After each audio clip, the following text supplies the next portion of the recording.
7:21 p.m. October 29th, 2023. And I hope people are thinking about this. MK Ultra, voice to skull. This is all real.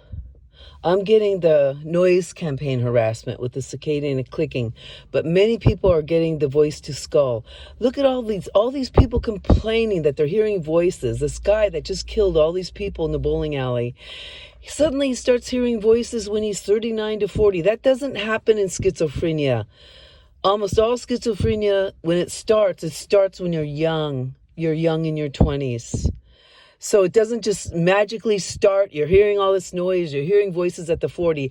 That's a sign of MK Ultra.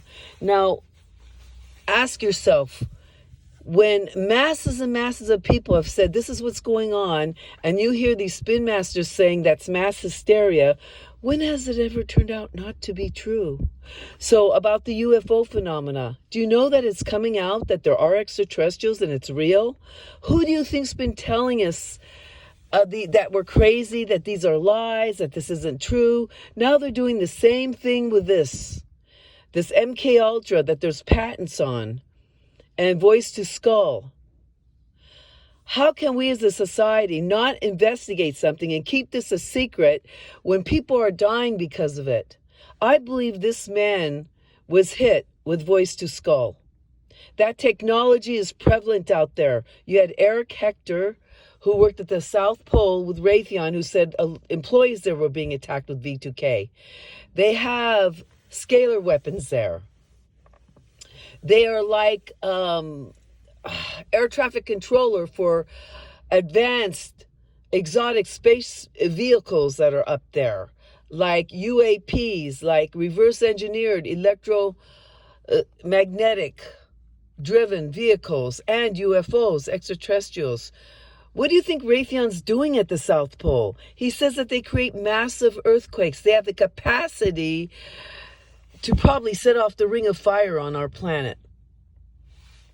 People need to wake up. You know, I can't believe our society can be kept in the dark and be so stupid that they don't open their eyes to this. It's so obvious to me and other people. Even if I didn't get targeted at 10/3/2021, I still would have been open-minded to this. I would have still investigated it. Because you know what? People with half a brain will look into this stuff. They won't just buy what their government's saying. Do you trust the government? Do you think the government's telling you the complete truth? Do you really trust all the news media stations? I mean, come on.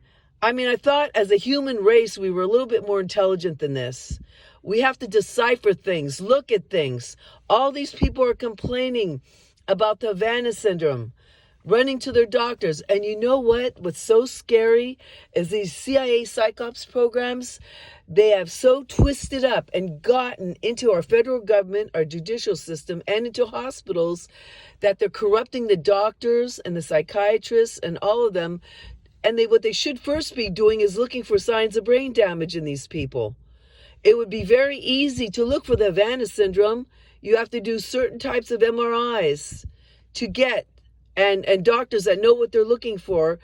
First and foremost, with all these veterans coming back from the Iraq war and saying they're hearing voices, and people suddenly have an onset of voices and noise campaign harassment, you should be getting these specific types of MRIs and going to doctors that understand what they're looking for. Because we're going to lose our democracy in this planet to these elitists that are extremely wealthy. It's so compartmentalized in the FBI and CIA and the military-industrial complex that the right hand doesn't know what the left hand is doing. There could be a lot of good people working in all these areas, and they have no clue because all the money is being siphoned off into these unacknowledged special access projects that the whole deal don't know about it. That's the scary part. We need to, and you know it's extremely important right now, and I just called the new Speaker of the House and left a message. They need to demand subpoena power to get all those witnesses to come in from Dr. Stephen Greer through Congress and start investigating all these unacknowledged military bases honeycombing all over the United States and in California and in Utah and in Colorado, Shiva Space Force Base. They're out of control. They're vicious. They're psychopaths. Do you understand that not just people, children have been tortured to death to experiment on them for the remote viewing capabilities? This happened in 2009. Look at Michael Hiera. He's a whistleblower. He actually ran into one of these 300-foot UAPs that was in Indonesia in 2009, and they were loading trucks of these like 8x10 carts with oxygen box on the outside with people inside, and it took off into air like a flash. Electromagnetic zero gravity propulsion unit. And they're experimenting on these people. They're torturing them. Imagine, for all of you that know what voice to skull is, and you know what noise harassment is, imagine what these little children are going through in their hands, wherever they are. I don't know if they brought them to space stations with Shiva Space Force Base. They have space stations all over up there, fleets. Or where did they bring them? To torture them to death. What kind of society have we become that our stupid-ass government isn't even investigating all this? What nonsense is it?